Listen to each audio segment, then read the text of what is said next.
जय भीम, नमो बुद्धाय। आज मैं डॉक्टर बाबा साहब अम्बेडकर जी की स्कूल, जहाँ पर बाबा साहब अम्बेडकर बचपन में पढ़े, वहाँ पर कुछ दस्तावेज़ लेने के लिए यहाँ पर आया था। तो सोचा आप लोगों को बाबा साहब अम्बेडकर जी जिस स्कूल में पढ़ा करते थे वो स्कूल से रूबरू कराऊँ। यहाँ पर बाबा साहब अम्बेडकर जी ने अपनी इनिशियल पढ़ाई यहाँ पर की। ये स्कूल महाराष्ट्र के डिस्ट्रिक्ट सातारा में है। प्रताप सिंह हाई स्कूल, आज इसका नाम छत्रपति प्रताप सिंह हाई स्कूल के नाम से ये जाना जाता है। लेकिन जब बाबा साहब अम्बेडकर जी ने एडमिशन लिया तब उस समय इस स्कूल का नाम सातारा एलिमेंट्री स्कूल ये नाम उस समय था। तो आइए हम देखते हैं कि बाबा साहब ने बचपन में कैसे पढ़ाई की, वो स्कूल कैसी है, आइए देखते हैं। ये और एक ये बोर्ड है, ये एक्स स्टूडेंट्स है, एक्स स्टूडेंट्स की लिस्ट है। देखते हैं कौन कौन है एक्स स्टूडेंट्स में। देखिए पहला नाम है श्रीमंत छत्रपति अन्ना साहेब भोसले, श्रीमंत छत्रपति शाहू महाराज भोसले, श्रीमंत पंत प्रतिनिधि भवानराव श्रीनिवास राव, निर्वाणवासी बैरिस्टर BR उर्फ बाबा साहब अम्बेडकर। देखिए चौथा नाम बाबा साहब अम्बेडकर जी का है। ये एक्स स्टूडेंट्स माजी विद्यार्थी, ये लिस्ट है। Inspiring alumni. देखिए बाबा साहब की स्कूल नीचे कहीं पर है।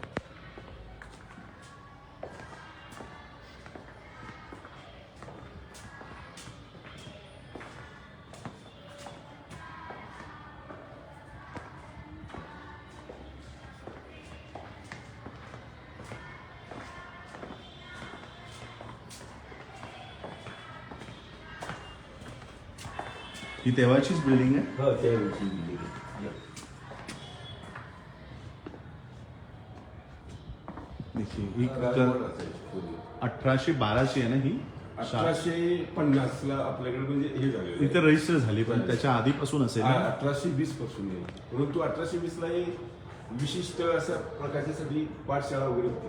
अच्छा, ये स्कूल 1821 का है, 1821। आज चल रहा है 2021-22 चल रहा है, आज 2022 यानी 1821, 1921 और 2021 200 साल कंप्लीट हुए हैं इस स्कूल को। ये स्कूल कुणी ही स्थापन केली होती शाळा?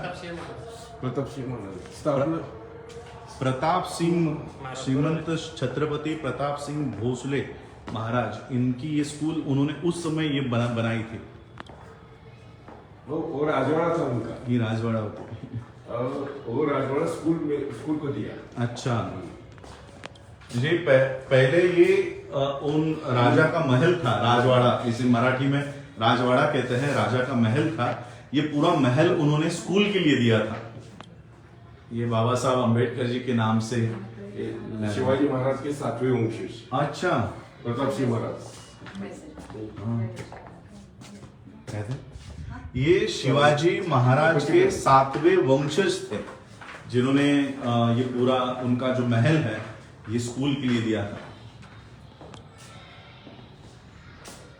खाली जायचंय, इथे जायचंय पाठीमागे. अच्छा, 5 एकर मध्ये आहे. 5 एकर. अच्छा, मी ज्याला म्हणून त्याला ऑफ करा, म्हणजे तुमचं ते फक्त त्यामध्ये येईल. हो हो, नाही चालतंय. यहाँ पिक्चर की भी शूटिंग होती है. अच्छा, ओ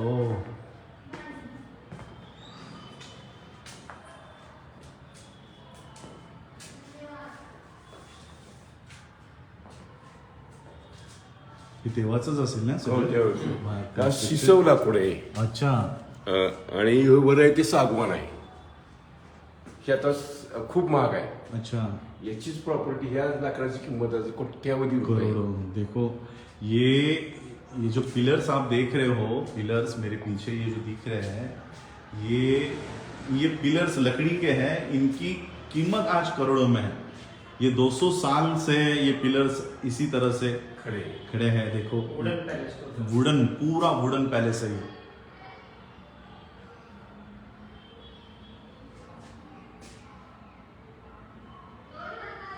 एक असर है, अच्छे बहुत आदमी है, ये स्कूल के लिए अच्छे काम करते हैं। अच्छा अच्छा अच्छा अच्छा ये पुराने हैं, हमसे पुराने हैं। अच्छा एक समाज के लिए काम, योगदान देने का काम करता है।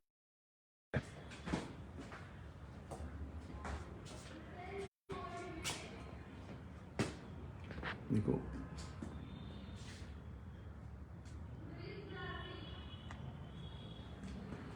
मतलब इथं बाबासाहेबांच्या आंबेडकरांची काळातली पुस्तक आहेत, पण त्याला अच्छा चालू नाही. खूप मोठी पुस्तक आहे, एवढं दालन भरलेलं आहे पुस्तकाचं. पण ती हे ना हो, पुस्तकाला ही सर्व साहित्य आहे ते आत ठेवलेले आहेत,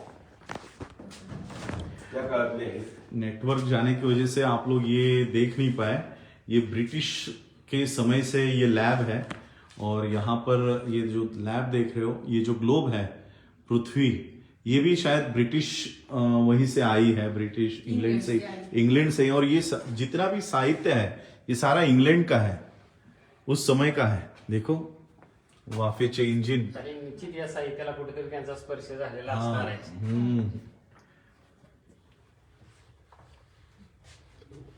वाह ये बहुत अच्छा सायन्स टीचर. थोडंसं आणखी काय असतं तरी सांगा. याची काय ऐतिहासिक माहिती सांगा. तर हे मी इथं नोकरीला लागायच्या अगोदरपासून हे इन्स्ट्रुमेंट इथं अच्छा आहेत. ओ आता सध्या मी विज्ञान शिक्षक म्हणून काम पाहतोय. विद्यार्थी इथं प्रात्यक्षिक या. करायला येतात. ये देखो, ये सारा जो मटेरियल रखा है, ये सारा मटेरियल ऐतिहासिक है, 200 साल पुराना है. ये सब हे ते त्यावेळेचं आहे. त्यावेळेच आहे सर्व. ओ ये सारा मटेरियल 200 साल पुराना है. हे देखो. Made in England. Made in England. अजूनही तुम्हाला काचा आहेत, काचा सांभाळू ना. खाली बघून या. खाली कर्ज फुटले नाही, फुटले नाही या सर. हा हा त्याच्यावर तुम्हाला त्यावेळची आता चंचू पात्र एवढी मोठी नाहीत किंवा वाई पात्र एवढी मोठी नाहीत. गॅसदार आहेत का नाही, ते एवढे मोठे नाहीत आता सध्या. ये त्यावेळचे त्यावेळचे सगळे. ब्रिटिश देखो काळातले. उस समय के बीकर्स, हम लोग जब स्कूल में एक्सपेरिमेंट करते थे तो बीकर छोटे छोटे साइज के होते थे. ये उस समय के 200 साल पुराने बीकर्स हैं. देखिए कितने बड़े हुआ करते थे उस समय.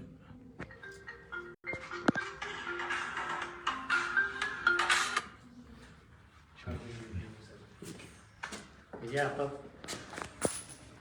मायक्रोस्कोप. ते एकदा आम्ही मांडलं होतं, त्याला ह्याला कॉन्झर्वेशन केलं पाहिजे आणि हा हा याला जतन करून ठेवलं हा, पाहिजे. त्याला खास अशी खोली केली पाहिजे. हम्म, हम्म. ते आणि त्या काळातलंच आहे ते. अच्छा, ये भी आहे पण. हा. इथे भारतामध्ये ते त्या तयारच होते. हाँ हाँ मानवी अस्थिपिंजर, ये भी 200 साल पुराना है.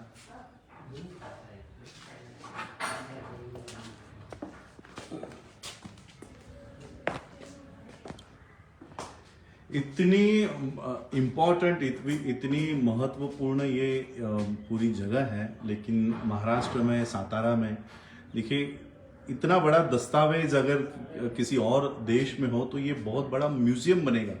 यानी लोग पैसे दे देकर इसको सिर्फ देखने के लिए आएंगे, लेकिन आज महाराष्ट्र में, भारत में ऐसी इमारत की जो हम लोग देख रहे हैं कि किस तरह से इसकी रोज ये डिस्ट्रॉय होते जा रहा है. हम लोगों को, हम बाबा साहब के अनुयायी कहलाते हैं.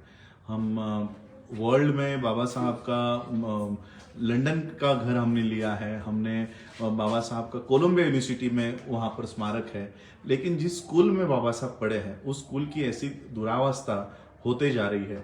मेरे ख्याल से लास्ट ईयर इन्होंने, जब मैंने इनसे बात कर रहा था, 39 स्टूडेंट्स, 5 एकड़ में फैला हुआ ये राजवाड़ा है, आज उसमें सिर्फ 39 स्टूडेंट्स बचे हैं, क्योंकि मॉडर्न स्कूलिंग मॉडर्न होती जा रही है और आप देख रहे हो न्यू एजुकेशन पॉलिसी आ रही है. अब अंबानी के स्कूल आ रहे हैं, टाटा के स्कूल आ रहे हैं, जी के स्कूल आ रहे हैं, ऐसे स्कूल आ रहे हैं, लेकिन जो ऐतिहासिक वास्तु है ये डिस्ट्रॉय होते जा रही है. कल शायद इसे भी कोई ना कोई खरीद ले, अडानी खरीद ले और इस पे फिर वो अपनी इमारत खड़ी करे और ये बाबा साहब का दस्तावेज भी मिट जाएगा। इसलिए हम लोगों को ये स्कूल को खड़ा करने के लिए, इसको मैं कहता हूँ बाबा साहब अम्बेडकर जी के नाम से स्मारक बनाने के बजाय इस तरह के स्कूलों का जतन किया जाए जहां से और हजारों अम्बेडकर तैयार हो। ऐसे स्कूलों का निर्माण हमें करना चाहिए। चलिए जाओ सर।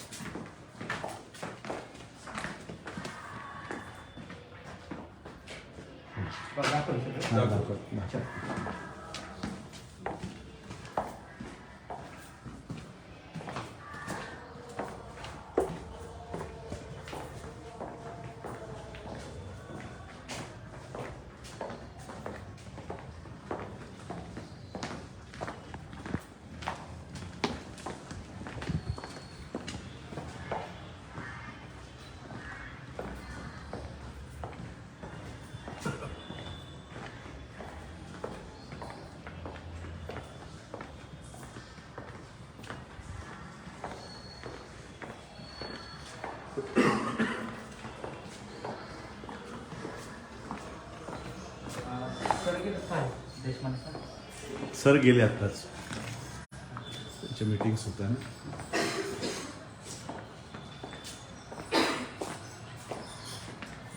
ये वो लिस्ट है मुख्याध्यापकांची लिस्ट। जब बाबा साहब यहाँ पढ़ रहे थे तब 1900 जोशी, रावबहादूर ग जोशी, ये जब बाबा साहब जिस पीरियड में यहाँ पर पढ़ रहे थे, उस टाइम की राव बहादूर गणपत वेंकट जोशी, जोशी।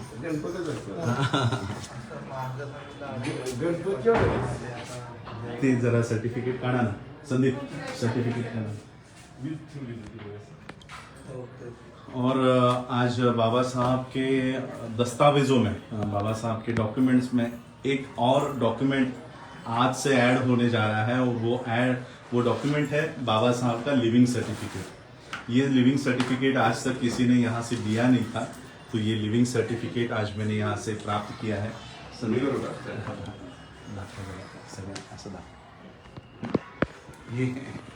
ये बाबा साहब का लिविंग सर्टिफिकेट है। बाबा साहब का रजिस्टर तो हम सबने देखा है, ये बाबा साहब का रजिस्टर का पन्ना सबको पता है कि ये बाबा साहब का रजिस्टर है, यहाँ पर बाबा साहब का नाम है। लेकिन इस रजिस्टर के ऊपर से जो लिविंग सर्टिफिकेट बनाया जाता है, वो लिविंग सर्टिफिकेट आज तक किसी ने बनाया नहीं था। तो आज बाबा साहब का लिविंग सर्टिफिकेट आज से बाबा साहब के डॉक्यूमेंट्स में और एक डॉक्यूमेंट एक ऐड हो गया है। और एक डॉक्यूमेंट मेरे पास है जो अभी तक रिकॉर्ड में नहीं है। Thanks to caste watch UK London और Ambedkar international mission London UK, mister Satpal Mamman ji, आप सब लोग जानते होंगे, वो ब्रिटिश लाइब्रेरी के और ब्रिटिश म्यूजियम के वो मेंबर बने हैं। और उन्होंने मुझे पिछले लंदन की ट्रिप में एक डॉक्यूमेंट दिया और वो डॉक्यूमेंट था बाबा साहब अंबेडकर जी के लाइब्रेरी, ब्रिटिश लाइब्रेरी जो वहाँ थी, वहाँ का एप्लीकेशन कि बाबा साहब को उस लाइब्रेरी को ज्वाइन करना है और वो ज्वाइन करने के लिए वहाँ के किसी एक मेंबर का रिकमेंडेशन होना जरूरी है, प्रोफेसर का रिकमेंडेशन होना जरूरी है। अब मुझे उन प्रोफेसर का नाम याद नहीं आ रहा, लेकिन उन प्रोफेसर ने रिकमेंडेशन दिया है कि बाबा साहब मेरे होनहार विद्यार्थी है, उन्हें ब्रिटिश लाइब्रेरी का एक्सेस, वहाँ पर एडमिशन दिया जाए। और फिर उस दस्तावेज के बाद बाबा साहब का लाइब्रेरी कार्ड वो मेरे पास मेरे घर में है, वो भी मैं जल्द ही रिकॉर्ड पे सब लोगों के लिए खुला करूंगा। तो आज ये दो डॉक्यूमेंट्स मेरे पास है, एक बाबा साहब का लिविंग सर्टिफिकेट और एक बाबा साहब का लंदन के ब्रिटिश म्यूजियम का, ब्रिटिश लाइब्रेरी का बाबा साहब का लाइब्रेरी कार्ड। तो ये दोनों मैं अपने फेसबुक पेज पे रखूंगा, वहां से आप लोग देखिए। बाबा साहब अम्बेडकर, उस समय बाबा साहब का जो बचपन में नाम था वो भिवा था, तो बाबा साहब का नाम लिखा है भिवा रामजी अंबेडकर और कास्ट लिखी हुई है, डेट ऑफ बर्थ लिखा हुआ है। और मुझे जिन्होंने ये बनाया, जो रिकॉर्ड देख के, उन्होंने कहा कि देखो उस समय भी बाबा साहब अंबेडकर पूरी फीस भरी हुई है और फी नॉट ड्यू, कोई भी पैसे बाकी नहीं है बाबासाहेब ने फिफ्थ क्लास में ये इथून 5वी नंतर गेले फर्स्ट टू फोर्थ ये 1st to 4th स्कूल हुआ करता था, एलिमेंट्री स्कूल था। तो 1st to 4th बाबा साहब यहाँ पढ़े और 5th में वो दूसरे स्कूल में चले गए, ईस्टर्न स्कूल। एल्फिंस्टन स्कूल चले गए। तो ये 5th का बना हुआ लिविंग सर्टिफिकेट है। उस समय बाबा साहब तो छोटे थे, लेकिन हमें बहुत बड़ा अभिमान महसूस होता है बाबा साहब के पिता राम जी बाबा पर कि उन्होंने अपने बच्चों की परवरिश इस तरह की कि आज उनकी परवरिश से हम अपने बच्चों को लंदन अमेरिका में भेज सकते हैं। राम जी बाबा को मुझे यहाँ आते समय राम जी बाबा की बहुत याद आ रही थी कि राम जी बाबा ने अपने बच्चों को स्कूल में डाला। और यहाँ पे सिर्फ भिवा का ही नहीं, आनंदा राम जी अम्बेडकर यानी बाबा साहब अम्बेडकर जी के बड़े भाई बाबा साहब अम्बेडकर जी की एंट्री 1900 यानी 1900 में हुई है, 7 नवंबर 1900 और आनंदराव जी की एंट्री कब हुई थी? 1894 में शायद से, अभी जो बोल रहे थे मुझे 1894 में आनंदराव जी की एंट्री है। यानी जो लिविंग रिकॉर्ड अब बनेगा वो आनंदराव अंबेडकर जी की 1894-1895 की एंट्री है और बाबा साहब की 5 साल के बाद एक की एंट्री है। तो ये वो महान स्कूल है जहां पर एक पिता ने अपने बच्चों को यहाँ पर दाखिल किया और उन बच्चों ने, बाबा साहब ने, आनंद ने, बाबा साहब अंबेडकर जी ने पूरे विश्व के मानव कल्याण का काम इस स्कूल से किया। ऐसे इस पवित्र धरती पर आज नमन करके बहुत अच्छा लगा। ये बाबा साहब का लिविंग सर्टिफिकेट जल्दी मैं आप सभी लोगों के लिए इसकी कॉपी आप लोगों के लिए मुहैया कराऊंगा। धन्यवाद। मला व्हिडिओ टाकायचा